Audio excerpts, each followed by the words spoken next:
DARPA's Squad X experimentation program aims to demonstrate a warfighting force with artificial intelligence as a true partner.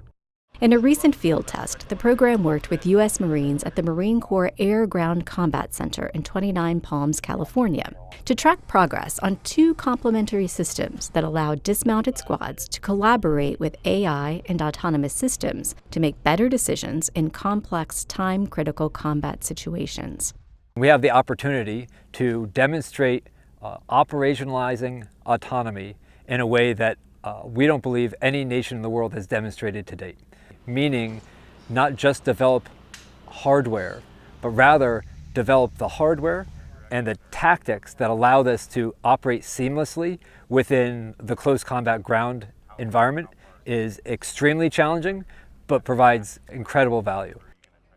The exercises in early 2019 in 29 Palms followed experiments in 2018 with Khaki's beam system and Lockheed Martin's assault system.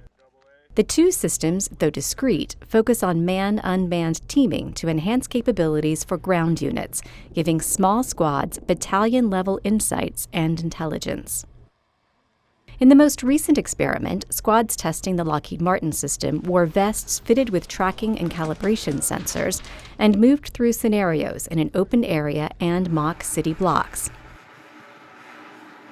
Autonomous ground and aerial systems equipped with electronic surveillance tools, ground radar, and a camera provided reconnaissance of areas ahead of the unit as well as flank security, surveying the perimeter and reporting to squad members' handheld Android Tactical Assault Kits, or ATAKs. Within a few screen taps, squad members accessed options to act on the system's findings or adjust the search area. Between Lockheed Martin's two experiments, the program performer team identified a steady evolution of tactics, made possible with the addition of an autonomous squad member.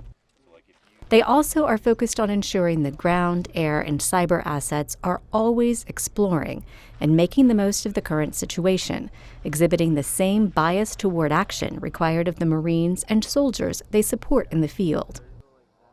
DARPA 3-0 copies all again. Khaki's beam system comprises a network of nodes. In the team's third experiment, the Supernode, a sensor-laden Polaris autonomous ground vehicle known as the quarterback of the beam system, communicated with backpack nodes distributed around the battle space, mimicking the placement of dismounted squad members, and an airborne beam on a Puma autonomous aircraft.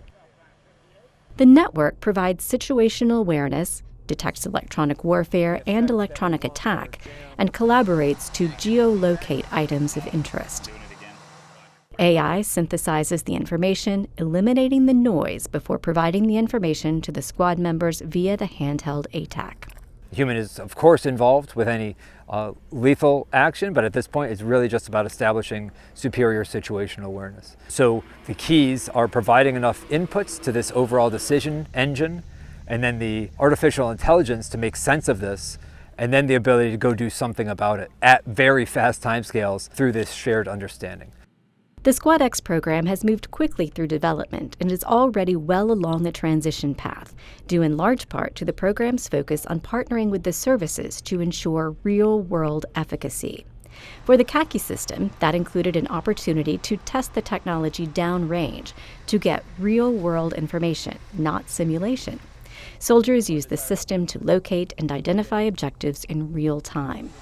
For both systems, feedback has included a desire for a user interface so intuitive that training takes an hour or less, and any available action is accessible in 2 button presses.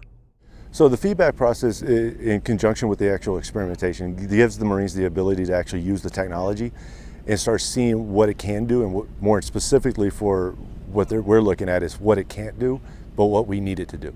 The Marine Corps group working with DARPA says the ability to provide early input will guard against developing a product that either isn't used or is used improperly. With the conclusion of the third experiment, the Khaki system is moving into Phase 2, which includes an updated system that can remain continuously operational for 5 or more hours. Lockheed Martin will conduct its next experiment in the fall of 2019. Khaki's beam system is already operational, and the Army has committed to continue its development at the completion of Squad X Phase 2.